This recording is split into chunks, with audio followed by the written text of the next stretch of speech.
In earlier days, stargazing was a hobby, and watching the sky or sitting by the lake was relaxing. But today, life is busy.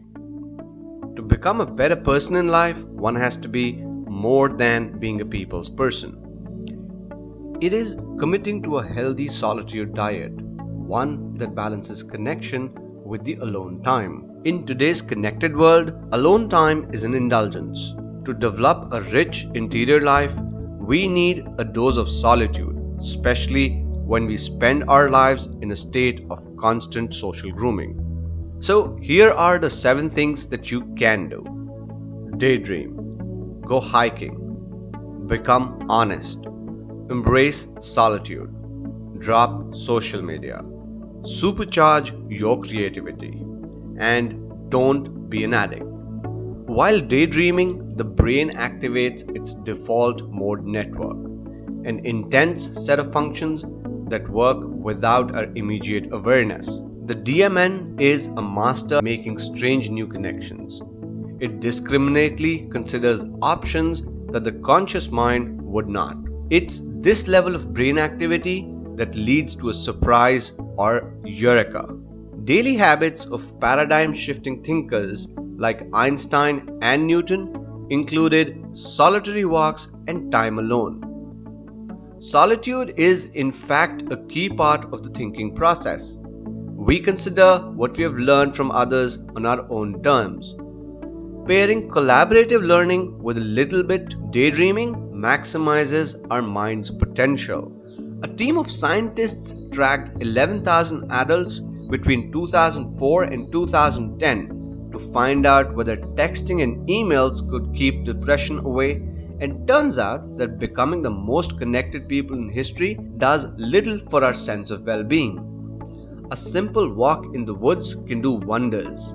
Leaving the urban crowd and spending some alone time on a trail lowers levels of brooding, boosts the immune system, and insulates us from stress. When we are around people, we may not be our true selves. Groupthink constantly tweaks our opinions, subtly changing the ideas that we hold as our own, so they better align with the thinking of the crowd. Consider this pioneering study by psychologist Solomon Asch. A study of the Harvard University students found that they would offer patently false answers to extremely simple questions, just to bring themselves in line with a set of actors who were pretending to agree on the wrong answer. A full 3/4 of participants changed their answers in order to conform with the crowd. The English pediatrician and psychoanalyst Donald Winnicott found that our ability to enjoy time alone is reliant on a deep-seated belief that we are always cared for. After studying the development of babies for years, he reported that a healthy sense of self is reached when the child experiences a state of going on being without the attention of a parent. This state of calm detachment only becomes possible when the child knows that the parent could become available when needed.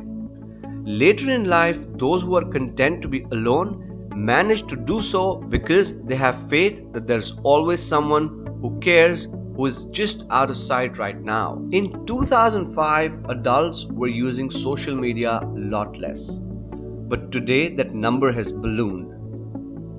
It is estimated by 2020, 30 to 50 million everyday objects will be smart, making up a global-sized Internet of Things. All this means you're living in the middle of massive shift point, and your ability to enjoy life both online and off is a rare commodity in the course of human events. A study about teenagers found that those who could not handle the occasional bout of solitude were far less likely to develop creative abilities. It's in their solitude that children develop habits like sketching or painting, the habits that lay the groundwork for lives of creative output. Psychologist Elizabeth Waterman, who specializes in online addictions, notes that we are hardwired to share for our own survival, and social media especially capitalizes on that primal instinct, giving us a jolt of dopamine whenever the phone rings.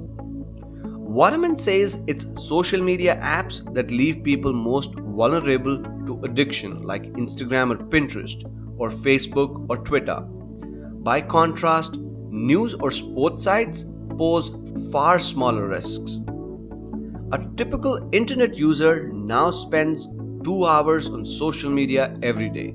That's a lot of productivity handed over to addictive tech.